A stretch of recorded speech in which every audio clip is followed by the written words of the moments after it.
Hello, my friends. Welcome on board to EP Travel Diary.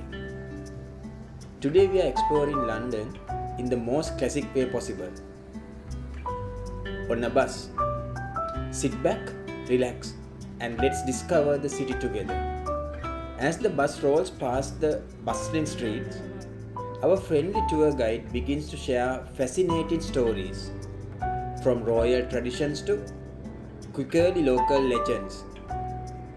Every turn comes alive with history and culture.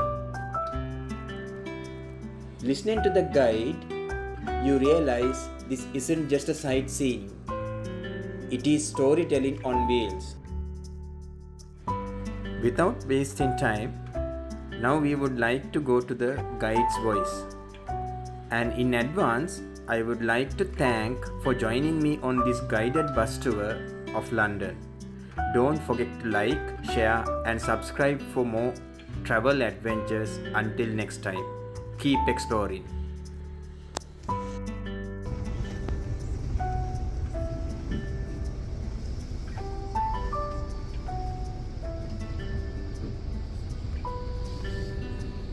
It actually took more time to put the lions here than to build the entire square. It took more than 20 years, believe it or not. First, they couldn't choose an artist. Eventually, they went with Edwin Landseer, who was the favorite of Queen Victoria. But he only specialized in painting horses and dogs, had no experience with lions. At one point, he requested a dead lion from London Zoo to make his sketches, so they had to wait for a few years for the lion to die. And he took so long that, it started decomposing and the neighbors were complaining. Lovely lions. Take a look on your right hand side. That's the statue of a man on a horse from where they measure all the distances. And he is King Charles the First, the only king of England executed by his own people. In the middle of the 17th century, his head was chopped off right in the street. And for 11 years, this country became a republic with no king and no queen. After that, they decided to go back to the good old jolly days of monarchy. And so this is Whitehall, the street of government, where almost every building is a different ministry or different government department. On your right, the columns and seahorses, that's the Admiralty, where Nelson came to receive his orders. And on the left, you'll see lots of pubs. As all the ministers also like to go and let their hair down. Public houses, they are places where the British socialize. There's no culture of inviting people home unless they're very close friends or family, certainly not colleagues. With colleagues after work, everybody would be down in a pub for fish and chips and a pint of ale. And you can easily recognize pubs, dark facade, golden letters, lots of flower baskets, and a picture as well. And that's because when these pubs were established, most people were illiterate. They couldn't read or write. So for them to understand the place, there had to be a picture. Take a look on your right hand side. In a moment, you're going to see a black gate. Look through the gate. There's a small street called Downing Street. And at number 10 Downing Street is the residence of the British Prime Minister. Look right through the gate. On the right hand side, the black building. The current Prime Minister lives and works. Revenue and customs, taxes in this country are very high. Income tax is up to 45%. It's not the highest in Europe, but it is quite high. And we are coming to the political heart of London, where you'll see the Houses of Parliament. This is Parliament Square. And on each side of the square, there are 4 pillars of state. So on your left, you'll see Parliament. They make laws. That's the legislative branch of government. Here on this side, Whitehall, where all the government ministries, prime minister, they execute laws. Executive branch. On the right will be the Supreme Court, the highest court in the land, judicial, and straight ahead is a church. So legislative, executive, judicial, and the church all come in this one location. And Parliament, by the way, British Parliament is one of the oldest in the world. It's about 800 years old. Not the building though, the institution. And you could visit on a weekend, on Saturday. It's open as a museum. You can go for a guided tour. They take you inside.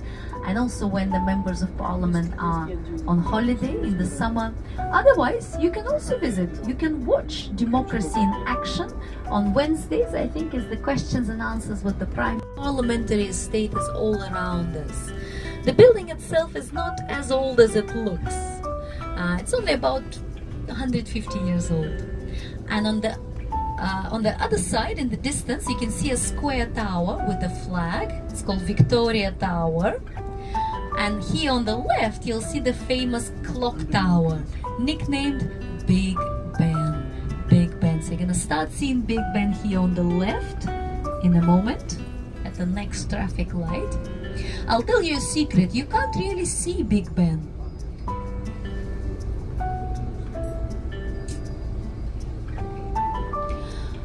I'll tell you a secret, you can't see Big Ben. No, you can only hear it. Because Big Ben is actually not the tower and is not even the clock. It's a bell. It's a 13.5-ton cracked bell which chimes the hour. So at 7 o'clock, it's gonna, in 10 minutes, it's gonna chime 7 times.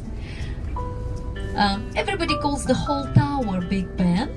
Up until recently, it didn't even have a name. It was just the clock tower.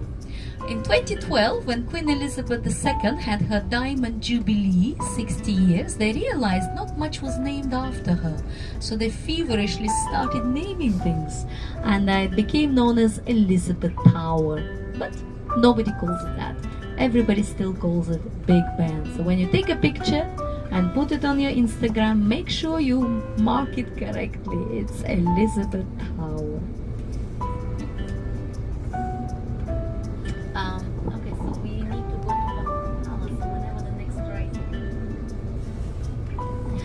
So Parliament Square, take a look on your right hand side, and on the corner you see the famous British Prime Minister, Sir Winston Churchill, with his eye on the pub. He did like a drink or two. And on the left, the famous clock tower nicknamed Big Ben. Not just British Prime Ministers are the world leaders. On the corner where the police is in the green vests, arms open for a quick hug, is Nelson Mandela, the President of South Africa. There's Mahatma Gandhi as well, immediately at your 3 o'clock. There he is.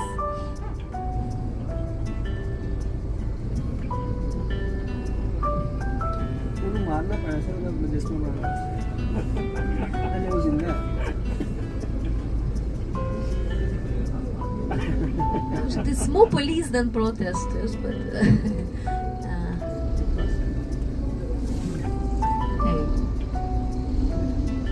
take a look on your left hand side, and the building in the middle with the big roof, that is Westminster Hall. That is the only surviving part of Parliament which didn't burn down 150 years ago, and that's the venue for famous events. That's where the Queen lay in state. Late Queen Elizabeth II, she died in 2023. There was a queue, a long queue for 4 days. She lay in state, and some of my friends queued for 22 hours to say goodbye to her. So that's the beautiful bit on the left, and on the right hand side is Westminster Abbey, the royal church. For the last 1,000 years, all the kings and queens of this country have been crowned in this church. It's a place of coronations. It's also a place of commemorations. All the great and the good of this country are buried inside. People like Sir Isaac Newton, Charles Darwin, Charles Dickens, about 3,500 people either rest inside or have their memorials. And it's a place of, thanks to medieval kings' passion for hunting, that they kept so much green spaces. And notice these trees as well on your left. You can find them, I think, in Kashmir. It's called Chinar down there. Yeah, here we call it London Plane. London Plane, Plane, and it's the most common tree You'll find them all over London and all over Europe, in fact, and that's because it fights pollution very well. Look at the bark of the tree. Can you see it sheds off like a snake of a skin? So it absorbs all the pollution from the air and then just cleanses itself by removing its bark. Slightly shameless, undressing in public. What can you do? And the leaf looks a bit like a maple, yeah? So it's from the same family, sycamore, family of trees. But it's got a rather small root system. So it's perfect, doesn't take much space and fights pollution. So perfect for urban environment. It's not a native tree though, it's a hybrid of an American and an Asian plane. So nice scrapy migrant, survives very well.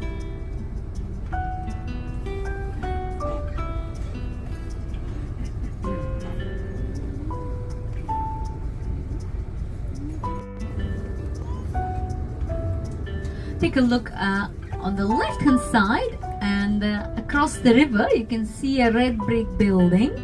That's a palace called Lambeth Palace, and that's the London residence of the Archbishop of Canterbury, who is the spiritual leader of the Church of England. So this country has its own church, Church of England, and the king is the head. But the spiritual leader is called Archbishop of Canterbury. So it's a Protestant church, by the way, not Catholic. And notice this bridge as well, painted red. And that's because it's sitting next to the House of Lords, who sit on red benches.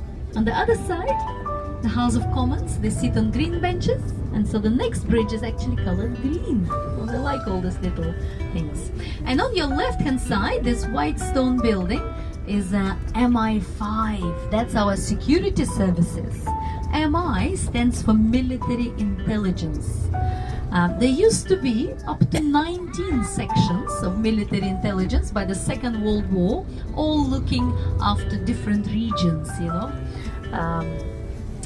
Today, they say there's only two, MI5 and MI6. MI6 is the spy territory, James Bond stuff. Or at least that's what we are led to believe. I don't know exactly. So MI5, they look for us here. MI6, they look out for you guys out there.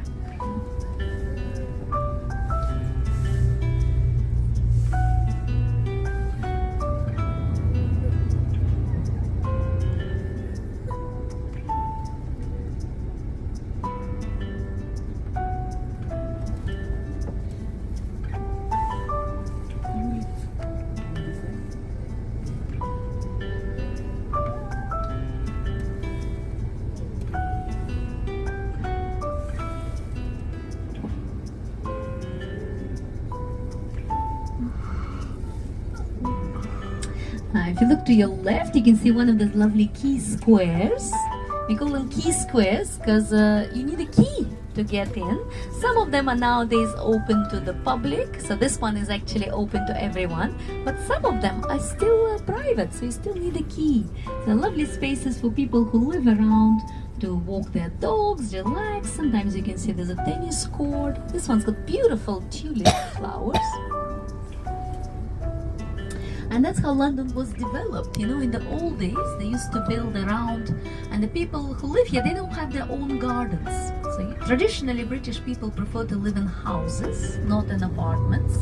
And there's a little front garden and a nice bigger garden at the back. These guys don't have any gardens, so for them, there's a lovely key square.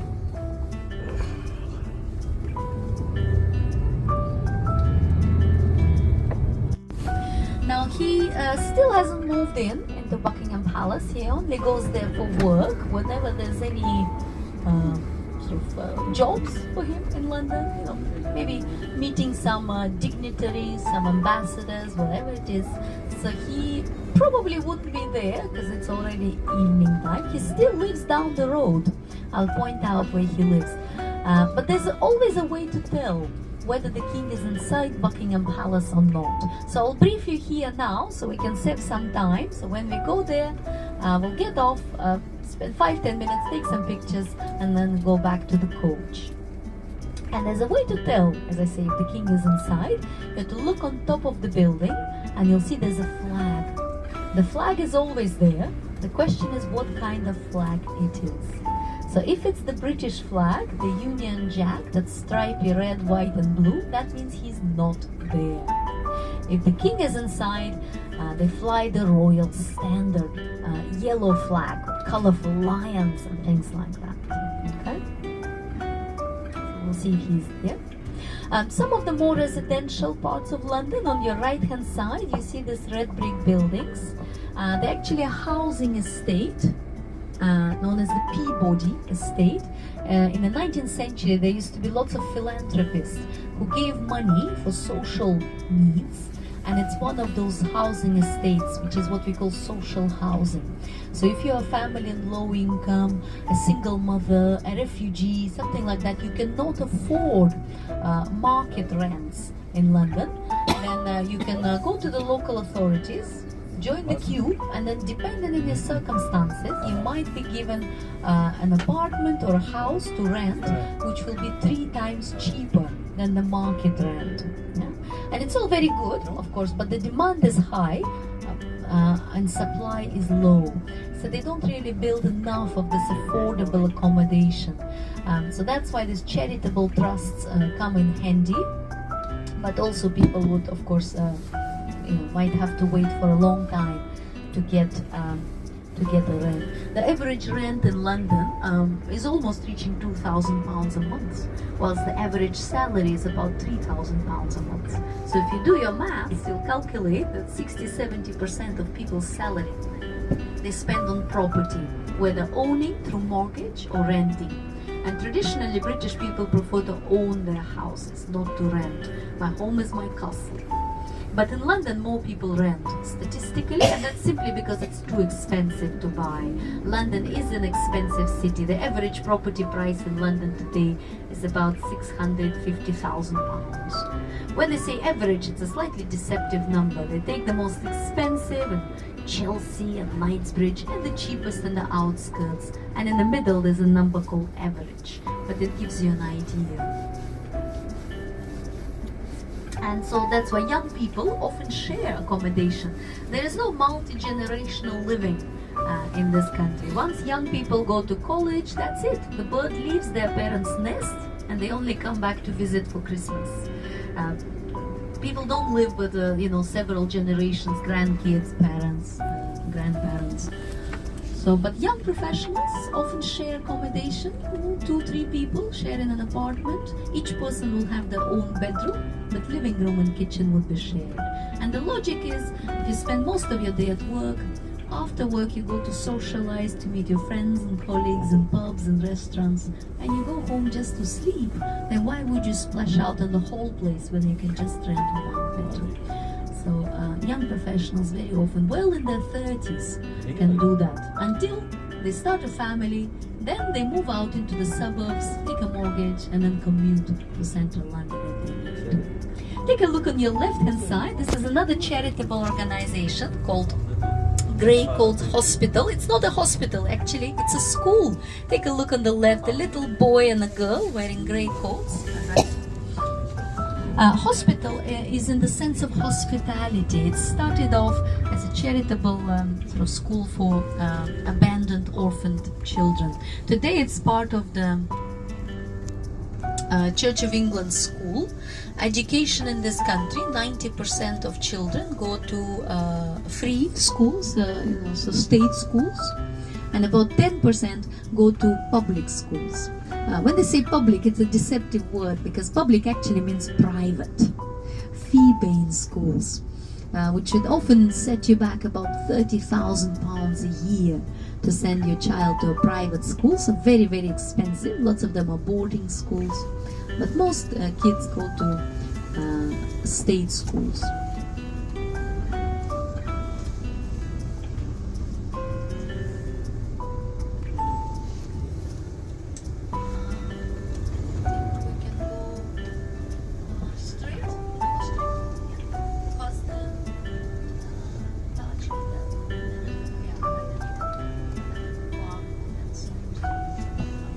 Another busy pub on your left-hand side. They've been brewing ale in this country since Bronze Age. because in the old days you took a sip from the river, you were dead man straight away. Cholera, all sorts of nasty things. So even babies were given ale. It's not the kind of alcoholic drink you have today. It was very, very mild, a bit like kombucha tea, or a bit like, you know, yogurt or ayran, if you like. Very, very low alcohol with herbs like sage, rosemary, just to kill off all the bad stuff. And a Friday night in particular, everybody would be down in the pub, but Thursday is a little Friday and Wednesday is a little Friday, so basically you can start drinking from Tuesday. Yeah. And in a pub you can try traditional British food like fish and chips. However, if you ask me what is the most popular dish in this country, you'll be surprised. Any ideas? Most popular dish? No, not fish and chips. Used to be Friday night. Now it's chicken tikka masala. Yeah, Indian curry. Yeah. It's the same meat which they like, lamb or chicken or whatever, but in a curried sauce, and then they have it with naan, and they wash down the spice with beer. So now it's curry night. Curry night. Yeah.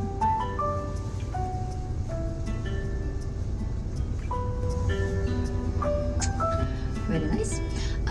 So Buckingham Palace. It's pretty huge, 795 rooms. You could visit. Sorry, we haven't been invited today. Maybe Mr. Abdul can arrange next time for you to visit. But if you come back in the summer, in August and September, when the king goes for his official holiday, Buckingham Palace would open its doors to the public. You won't see any private rooms, but the 20 state apartments, very lavishly, very richly decorated rooms, where the royal family receive heads of states. And every year there's a head of state coming to visit. Last year we had the president of South Korea, you know, all sorts of the president of China came, Xi Jinping, lots of people. Narendra Modi came a few years. I don't know if anybody came from Sri Lanka. Not sure. Imran Khan didn't come, sadly. Who else? Who else do we have? Joe Biden came, but that wasn't a state visit. He came last year as well. So it is pretty much, you know, a proper working palace. And it doesn't look, though, very impressive. Often people say, well, that's it, Buckingham Palace, you know. And that's because it wasn't built as a palace. It started off as a little love nest. It was a house owned by the Duke of Buckingham, which 250 years ago was purchased by the king. And as a little love nest for his wife.